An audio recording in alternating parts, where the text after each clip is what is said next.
자, 최근 삼성전자 노조 측에서 과도한 요구를 들어달라고 떼를 쓰고 있어가지고 지금 현재 우리나라 경제계에서 많은 논란과 우려를 낳고 있습니다. 자, 이 어려운 시국에 연봉을 1,000만 원씩 인상을 해달라, 자사주를 나눠달라, 뭐 이런 소리를 하고 있기 때문인데, 한숨 나오죠. 이재용 부회장이 뒷목 잡는 소리가 여기까지 들려오는 것 같습니다. 자, 자세한 내용을 간단히 요약을 해가지고 제가 여러분들도 알기 쉽게 정리를 해봤습니다. 자, 최근에 삼성은 문정부 시기에 들어와가지고 갑자기 노조가 생겨버렸습니다. 사실상 꽤나 유명했던 그 무노조 경영 방침이 지금 폐기가 되어버린 거예요. 그리고 이거는 문정부가 사실상 부당한 압력을 행사했기 때문에 억지로 생기게 된 겁니다. 이재용 부회장이 원해가지고 이런 게 생긴 게 원칙적으로는 아니에요. 자, 그런데 대기업 경영에 있어가지고 한번 이 노조라는 독소가 자리 잡아버리면은 이게 회사 경쟁력을 중요한 순간마다 끊임없이 갉아먹고 발목을 잡고 또 연례적으로 파업 행사가 되는 거는 이게 한순간이라는 겁니다. 사실 삼성전자에 주식 투자하고 있는 분들은 이런 거를 굉장히 불편하게 받아들이셔야 됩니다.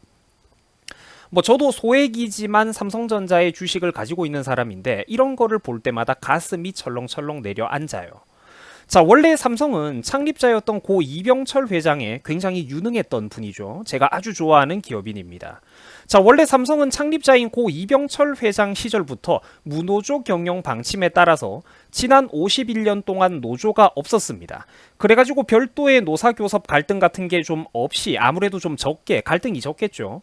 사내 자율기구인 노사협의회를 통해 가지고 매해 좀 신속하게 임금 인상률을 적절히 정해올 수가 있었습니다. 그나마 기업이 좀 효율적으로 돌아갈 수가 있었던 거예요. 쓸데없는 곳에다가 그 소모를 최소화, 낭비를 최소화하면서 말이죠. 자, 그런데 이제 문정부 들어와가지고는 그거를 못하고 있다라는 겁니다. 문정부와 민주당은 정권을 잡은 이후에 어떤 짓거리를 냈냐면은 삼성을 끊임없이 핍박을 하면서 남의 사기업 안에다가 무려 삼성준법 감시위원회라는 기가 막힌 걸 집어넣어 놨습니다. 이게 말이 좋아가지고 준법 감시니 뭐니 명분만 내걸고 있는 거지 실제로는 그냥 좌파 진영의 낙하산 꼰대들이 은퇴하고 들어와가지고 고액의 용돈을 받으러 기어 들어와서 삼성한테 이래라 저래라 틈만 나면 발목 잡고 윗사람 노릇하면서 사실상 경영에 간섭하기 위한 하나의 기구예요. 꼬장부리는 독소 같은 집단입니다. 규모가 크건 작건 사업을 해보신 분들이라면 제 말에 공감을 하실 거예요. 여러분들이 운영하는 사업장에 이런 감시위원회 같은 게 대놓고 무슨 재판으로 국가가 시켜가지고 설치돼서 들어온다라는 이게 얼마나 기가 막힌 노릇입니까, 여러분? 감이 오실 거예요. 여러분들 사업장에 무슨 감시위원회라는 게 들어온다고 하면은 그 월급은 여러분들한테 받아가고 얼마나 그게 기가 막힌 건지 감이 되실 겁니다. 자, 결국 이 삼성준법 감시위원회라는 곳의 권고에 따라 가지고 이재용 부회장은 지난해 5월부터 자신의 할아버지인 선대 이병철 회장부터 51년 동안 유지되어 왔던 무노조 경영 방침을 마침내 폐기하게 되었습니다. 주식 투자하는 분들, 제가 거듭 말씀드리지만 이게 굉장히 가슴 아프고 불안한 뉴스입니다. 좀 나도 마음이 아파요, 정말로. 그러니까 사실상 회사 경영을 안정적으로 지속해 나가는 측면에서는 매우 치명적인 리스크가 생긴 겁니다. 결국 그 유명한 삼성전자 내부에도 좌파 진영이 심어놓은 노조가 설치되어 버린 것이고 이번에 첫 번째 그 노사교섭을 하게 된 게 최근까지의 배경 흐름입니다. 참으로 가슴이 아픈데 뭐 이제 그러니까 전후 사정들이 좀 깔끔하게 정리가 될 겁니다. 원래 삼성전자는 무노조 경영 방침을 통해서 효율적으로 기업 경영을 잘 해오고 있었는데 또 노조가 없어도 충분히 이제 업계 거의 최상위권에 가깝게 누구나 사실 대졸자들이 삼성전자 들어가고 싶어 하지 않습니까? 그죠? 충분히 양질의 근로 환경을 제공해오고 있었는데 이게 이제 좌파들의 농간에 의해서 무노조 경영이 폐기가 되고 준법감시위원회도 들어오고 요건 설치된 지 조금 지났습니다. 세월이. 그래가지고 이번에는 첫 번째 노사교섭에까지 직면하게 됐다. 이렇게 제가 지금 설명을 드렸어요. 자, 그런데 문제는 이 설치 과정과 뒷배경부터 매우 우려스러운 이런 노조 세력들이 첫 교섭을 하자마자 과도한 조건을 배째라는 식으로 내걸고 있다는 겁니다. 예를 들면은 연봉을 1,000만 원씩 올려달라, 자사주도 내놔라, 코로나 경력금도 따로 챙겨달라 등등 과도한 조건을 내걸고 있다는 것이죠. 2021년 임금교섭 요구안이 지금 공개가 됐는데 초안을 기준으로 우리가 살펴보자면 다음과 같습니다. 기가 막혀요. 뒷목 잡으면서 조심해가지고 혈압 조심해가지고 한번 들어보세요. 첫 번째, 계약 연봉 1,000만 원 넘게 일괄 인상해달라. 두 번째, 1인당 약 107만 원 이상의 자사주를 지급해달라. 세 번째, 코로나 격려금 1인당 350만 원씩 지급해달라. 아니 뭐 무슨 용돈 받아가는 것도 아니고 기가 막히죠. 맡겨놓은 거 빼들어가는 것 마냥. 사실 이 세 가지만 해도 지금 단단히 정신이 나간 요구인데 더 가관인 건 그 다음 내용입니다. 매년 영업이익의 25%를 여러분들 눈을 의심하지 마세요. 매년 회사 1년 전체 영업이익의 25%를 회사가 벌어들이는 돈의 4분의 1을 성과급으로 지급해라. 그리고 다섯 번째, 하위 고과자들, 즉 실적이 저조한 직원들의 임금을 삭감하고 페널티를 주는 방침을 폐지해라. 이런 것들을 지금 주장하고 있습니다. 시청자 여러분, 이런 거는 시장경제 원리를 정면으로 부정하는 정신 나간 것들입니다. 독소조항이에요. 한 회사의 영업이익이라는 건 우리가 흔히 말하는 순이익에 거의 가까운 개념인데 전체 매출액보다 이제 훨씬 중요한 거죠. 회사가 열심히 사업을 해가지고 재료 같은 거 다 팔아먹고 마지막에 최종적으로 남겨먹는 노른자 알맹이와도 같은 게 바로 이 영업이익입니다. 한 기업의 재무제표라는 건 당연히 매출액보다 이것저것 뺄 거 다 빼고 최종적으로 남는 영업이익의 규모가 훨씬 작아집니다. 그리고 이 영업이익이라는 게 가장 중요하죠. 회사의 기초 체력이자 대외 급변 상황에 대응하기 위한 맷집, 그리고 미래가 바로 회사의 영업이익금입니다. 그런데 이 중요한 영업이익금에서 무려 25% 4분의 1을 아무 리스크도 짊어지지 않고 고정지출 비용 부담도 없는 직원들이 쓸어 담아 가겠다라는 건 명백한 월권 행위이고 삼성전자에 대한 투자자들과 주주들에 대한 기만입니다. 또 한 기업이 상위 고과자에게 보너스, 그러니까 성적이 좋은 사람들에게는 보너스나 인센티브를 주면서 동기부여를 하고 당연히 기업이, 반면에 하위 고과자, 그러니까 성과가 좀 안 좋은 직원들에 대해서는 불이익과 페널티라는 채찍질을 주는 거는 이 사실 기업을 운영하는 기업의 주주와 경영인들 고유의 권한 아니겠습니까? 그죠? 이사회와 경영진들의 권한이죠. 여기에 대해서 감히 고용받아서 일하는 처지인 월급 받아먹는 근로자들이 이래라 저래라 하는 거는 명백한 경영 간섭 행위입니다. 그게 꼽다면은 본인들이 회사를 나가서 따로 차려야 되는 거예요. 근로자로 일하면서 왜 경영에 자꾸 간섭을 하냐라는 거예요. 시청자 여러분들 오해하지 말고 들어보세요. 미국의 초거대 물류기업으로 아마존이라고 하는 유명한 기업이 있습니다. 이게 몇 년 전만 해도 사실 우리나라에서도 일반인들이 잘 몰랐던 기업인데 최근에는 진짜 보통 사람들도 아주 잘 알고 있는 매우 유명한 초거대 기업이죠. 자, 아마존은 미국에서 대졸자들을 비롯해가지고 미국의 그런 야망 있는 젊은이들이 가장 취업을 하고 싶어하는 그런 인기 많은 대표 대기업 중에 하나입니다. 자, 그런데 의외로 여기는 여러분들 일이 빡세기로 유명합니다. 편안하고 소위 꿀같은 편안한 일자리가 아니라 일이 매우 빡세고 많기로 유명한 회사입니다. 자, 그런데 서로 들어가고 싶어서 난리라는 거예요. 아마존이 왜 그러냐면은 아마존이라는 기업은 일을 더 많이, 일을 더 잘하는 직원들에게 그만큼 확실한 보상과 인센티브, 동기부여를 지급해주기 때문입니다.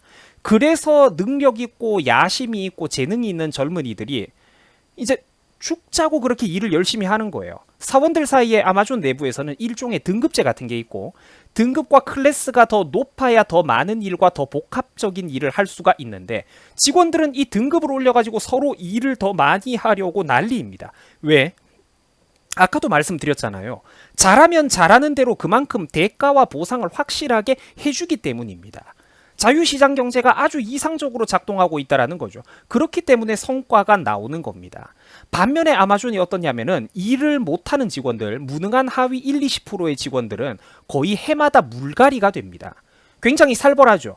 그러니까 그 경쟁에서 도태되지 않고 회사 내에서 살아남기 위해서는 굉장히 열심히 일을 해야 되는 겁니다.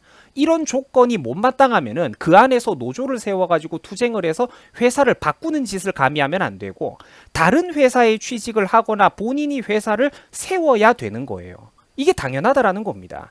일 잘하는 직원들은 월급 더 많이 주고 승진시켜주고 일을 못하는 직원들은 도태시키고 이게 당연하다라는 겁니다.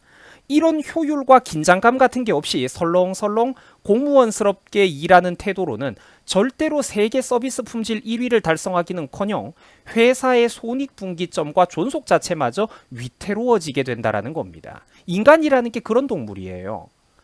세계 인류 기업들이 인류가 되는 데는 그 배경을 살펴보면은 그만한 이유가 있다라는 겁니다. 허울 좋게 아름다운 소리를 늘어놓는 소꿉놀이가 아니라는 거죠. 어른들의 비즈니스 현장은 여러분들 전쟁터입니다. 전쟁터.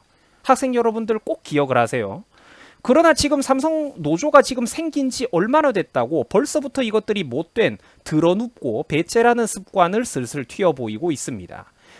우리는 힘들게 경쟁하기 싫다. 일 못해도 우리한테 페널티 주지 마라.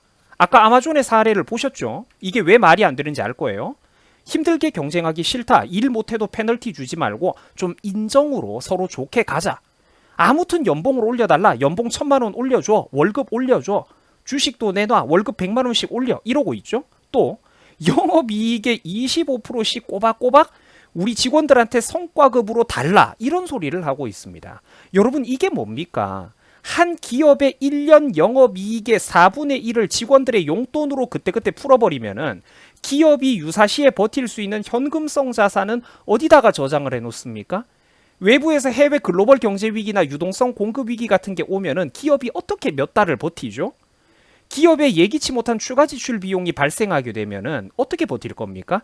연구개발 비용이라든지 혹은 세계적으로 특급 인재를 급히 초빙을 해와야 될 때 혹은 웃돈 주고라도 경쟁에서 이기기 위해서 웃돈 주고라도 어떤 핵심 원료나 핵심 기계 부품 같은 거 뭐 예를 들자면은 네덜란드 ASML로부터 반도체 노광 장비 같은 거를 한 대라도 더 도입을 하고 싶은데 이럴 때 회사가 저축해 놓은 영업이익금이라든지 그런 거 사내 유보금, 현금성 자산에 여유분이 없으면은 그때그때 위기 상황이 발생했을 때 이런 추가 경비 조달을 유연하게 어떻게 할 거냐고요.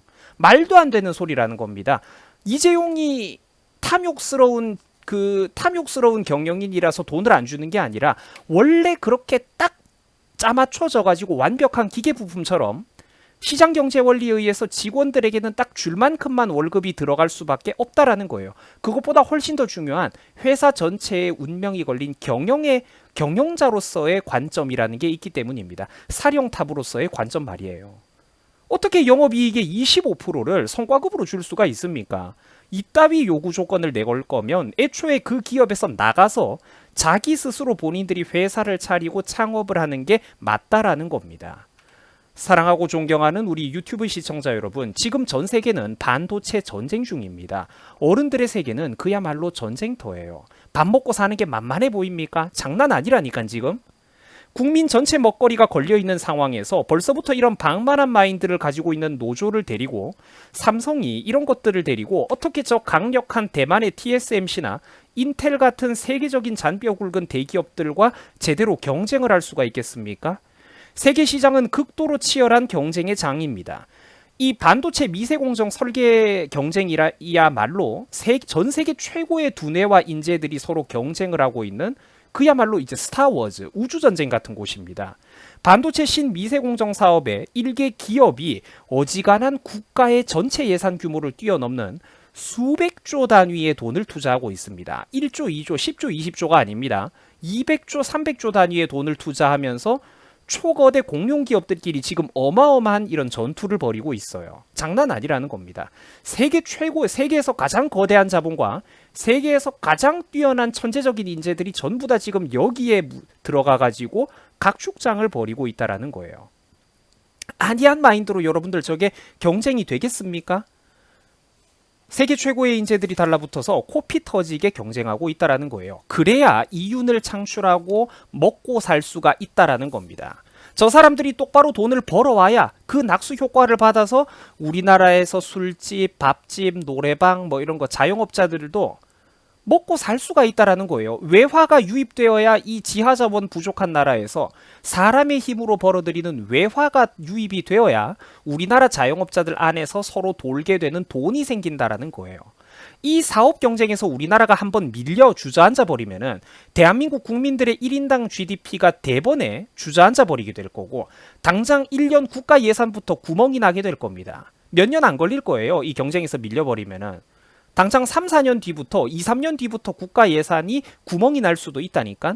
그때 가면은 그 뒷감당은 도대체 누가 할 겁니까? 우리 집 앞에 가로등이 불이 나갔는데 기업 법인세가 부족해가지고 가로등을 고칠 돈이 없어. 집 앞에 도로가 파였는데 기업 법인세가 부족해가지고 파인 도로를 메꿀 돈이 없어. 이미 복지 예산 같은 건 눈덩이처럼 불어나 버렸고 한 번 늘어난 예산을 줄이는 거는 좀처럼 쉽지가 않습니다.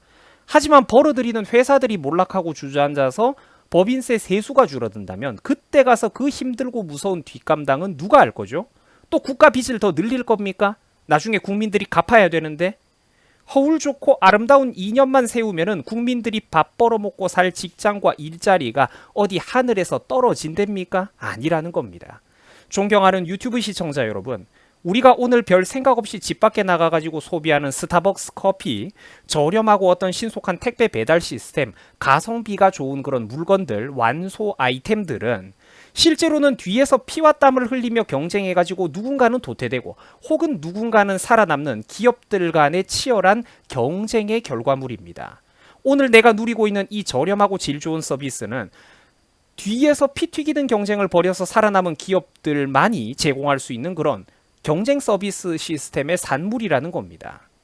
설렁설렁 동화책 같은 소리로 일해가지고는 우리가 바깥에서 누리고 살고 있는 그런 저렴하지만 이제 질 좋은 서비스 이런 거는 애당초 불가능하다라는 겁니다.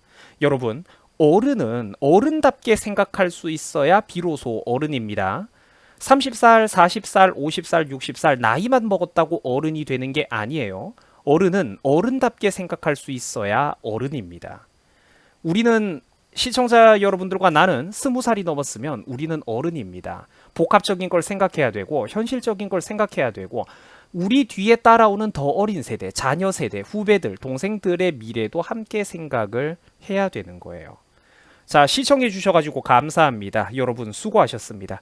다들 행복한 주말, 행복한 추석 연휴 잘 보내시기 바랍니다. 주말간에도 최대한 여러분들을 만나 뵐 수 있기 위해서 노력을 해보겠습니다. 자, 여러분 연휴 잘 보내시기 바랍니다. 수고 많으셨습니다. 여러분 고맙습니다.